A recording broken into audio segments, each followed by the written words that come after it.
My body, my ears. The ears. What body parts allow you to hear things such as music, dogs barking, or your friends talking? Your ears and your brain work together so that you can hear.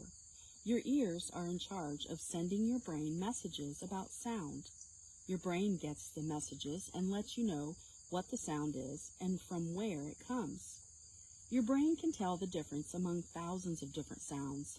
A sense organ is a body part that helps your brain understand things about the world around you.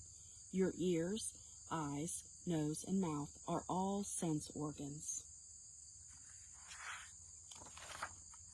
How do we hear? Clap your hands. The air around you vibrated or moved, sending a sound wave through the air. The sound wave was an up and down movement that traveled through all the parts of your ear. When it reaches the farthest part inside your ear, a message was sent to your brain. Your brain sent a message back that said you just heard the sound of clapping hands. This happens in less than a second. Sound travels so fast that it reaches your brain at almost the same moment that it happens. The outer ear. Touch your ear. The part you can feel is called the auricle. It is part of your outer ear. A hole in the auricle helps bring sound inside your head. Sound reaches many parts of your ear so you can hear. Another part of your outer ear is the ear canal. The canal is about 1 inch long. It reaches inside your skull or head bone.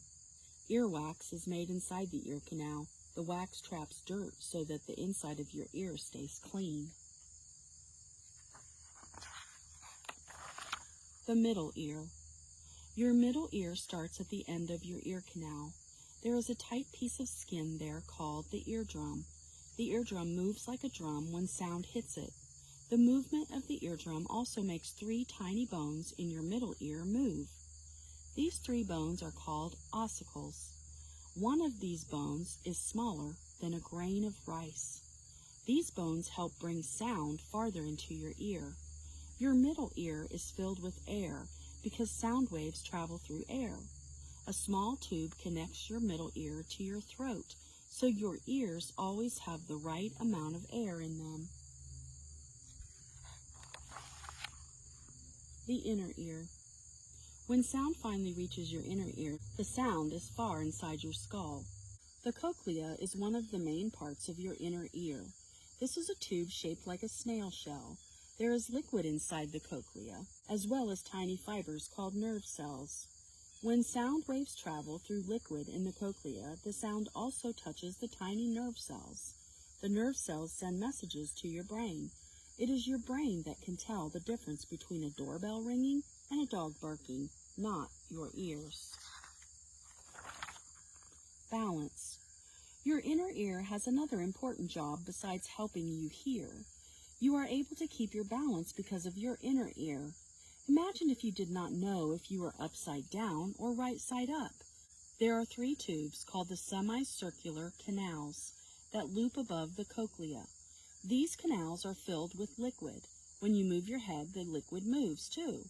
When the liquid moves, it touches different nerves that send messages to your brain. Each loop sends the brain messages about a different kind of movement. Up and down movements, side to side movements, and forward and backward movements are all part of your balance. Millions of sounds. Sounds can be loud or soft. They can also be high or low. We can hear sounds as soft as a whisper. We can hear sounds as loud as a jumbo jet. Some sounds are too loud for our ears to hear safely. If you stand too close to a loud siren, for example, sound waves can break through your thin eardrums.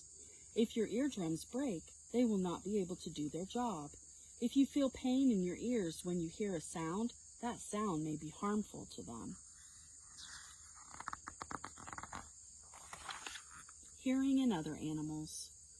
Many animals can hear much better than we can. The shape of their ear is very important to their hearing. Most dogs have pointed ears that move in different directions to find out from where a sound is coming. Sound waves travel through the air until something blocks or catches them. Rabbits have long ears that catch sound waves. The shape of our ears mainly protects them from dirt and harm. Our ears do not move around like other animal ears. Some people can wiggle their ears, though. Can you? Does everyone hear the same way? Not everyone's ears are exactly the same. Some people are born with differently shaped outer, middle, or inner ears. This may affect the way they hear. Sometimes people have problems with their ears because of accidents or illnesses.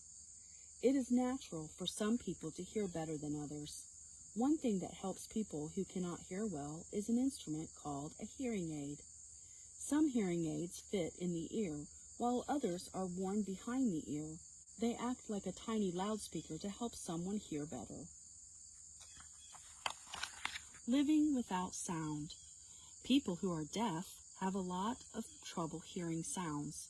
Some deaf people cannot hear any sounds at all. Many deaf people can hear what others are saying by the movement of their lips. This is called lip reading. People also use hand signals called sign language to communicate. Sign language is a language in which hand motions stand for words or ideas. Some televisions have words along the bottom of the screen that show what people on the television are saying. This is called closed captioning. There are many ways in which people who are deaf can get along in the world with sound. My body, my ears.